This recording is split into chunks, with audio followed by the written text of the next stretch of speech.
this is old news, but rather interesting because there's a new perspective being given to it. Look, it was clear. The DCEU did not work, right? Even their most successful stuff didn't live up to potential. Aquaman being exception, the first Wonder Woman being an exception.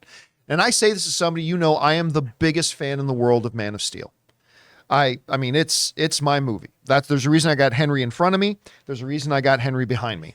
I think it was that someone's gonna turn that into a phone ring, and I regretted it the moment it came out of my mouth. Coming, or maybe there are gifts coming. I regretted that immediately. Anyway, that being said, we're 5. Yes, we are 5. I love Man of Steel, but even as a big fan of Man of Steel, I've had to acknowledge it struggled. A lot of people did not like the movie. I can't ever say the words, I think Man of Steel is a masterpiece of the comic book movie genre without having 50 people yelling at me, Man of Steel sucked. And that's fine. That's fair. It's all subjective. We like what we like. We don't like what we don't like. And there's a lot of people who didn't like Man of Steel. They didn't like the tone of it. It did not live up to its financial potential. None of the DCEU films really lived up to the financial potential other than Wonder Woman in the first Aquaman movie. Just didn't work.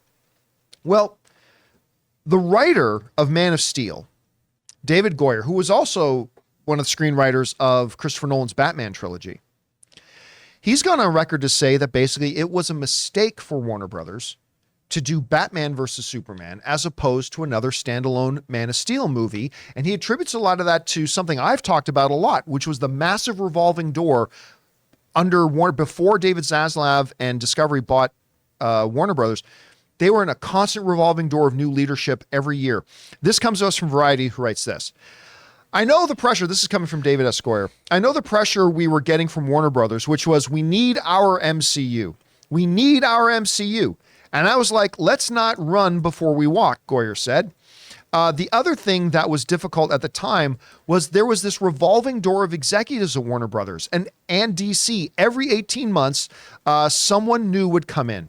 We were just getting whiplash. Every new person was like, we're going to go bigger. Okay. I want to talk about these two kind of statements that Goyer's making. Do I philosophically think they should have done a Man of Steel 2? Yes. As a massive fan of Man of Steel. Do I think it was a huge mistake to do Batman versus Superman? No, I don't. Because here's the thing, and I say this as somebody who liked Batman versus Superman, but if Batman versus Superman had been a great movie that won with the box office, the audiences, and the critics, if it won with all three of them, and it did not, but if Batman versus Superman was a great movie, none of us would be having this conversation, right? It's only when something doesn't work out that we start to look for reasons. And it's easy to say, well, the reason is because of formula. They should have done another standalone movie first. I don't agree with that. I think if Batman vs. Superman had been great and that was huge at the box office and the audiences all collectively loved it and the critics all collectively loved it, we wouldn't be having this. Nobody would be talking about should they have done Man of Steel 2. That wouldn't even be a part of the conversation today. And again, I say that as somebody who philosophically does agree that they should have done Man of Steel 2. So there's that. I think the bigger issue here is exactly what Goyer has pointed out. You cannot have same as true in sports, Ray. Mm-hmm. You got a new coach every season and a half. You get a new general manager every season and a half with a different philosophy, a different team structure, all this kind of stuff. Your team is not going to win. They always talk about in sports that you need some consistency in leadership. There's an example of that in the winning time. Yeah. You know how they're arguing about changing the coach. It would disrupt everything. So yeah. That's... And Pat Riley went on to have a long, successful career, there with consistency. Everything was stable, having things stable. The problem with DC was it felt like when we were at AMC Movie Talk, it felt like every few months we were talking about, I can't remember the name of the guy, but remember they just announced that this comic book writer is now going to be the head of the DC movies. Mm-hmm. And everybody got excited, but I said, you're all crazy for getting excited. You don't take somebody who doesn't know anything about the movie business and make them the head of your movie department. And that didn't last. Then remember, there's like, well, now we're going to have this trinity of leadership at DC, and Ben Affleck was going to be one of them. Remember that? That didn't last 6 months. And then they announced this person's now going to be the head of this. And you had this constant flux. And WB executives themselves were having this big rotating door. So you have this constant shift in philosophy, direction, and strategy all the time. And that eventually is going to trickle down. You have a mess at the top, it's going to become a mess at the bottom. Eventually it will. And it did very quickly at DC. So I think Goyer was really onto something there. Chris, I've always lamented that we never got Man of Steel 2. Only because I love this iteration of Superman. You have Henry behind you. If you got Henry behind you, you can do anything. Yeah, you can do anything you want. Dream big, kids. Or they can. Or they can. Dream big. But, you know, he's also talking a lot here about executives and leadership rotation, stuff like that. I mean, I think we are at the beginning of a years-long post-mortem of everything that went wrong with the DCEU. But what do you think about the specific things that Goyer's pointing out here? The mimicry of the MCU, I think, was the biggest mistake that he's brought up here. Because there's a phenomenon in business, right, known as the purple cow, of standing out. You are not going to do good business by copying your competitors. You are going to do good business by being remarkable and giving people something that they didn't realize they wanted or needed. And that want and need thing is a very narrow line because you can make someone think that a want is a need. That's the entire entertainment industry in a nutshell, basically. So this whole kind of copying thing, which people have accused both comic companies of for years, right? This character is a ripoff of Marvel's so-and-so. This character is a direct ripoff of Batman, blah, blah, blah, blah, blah.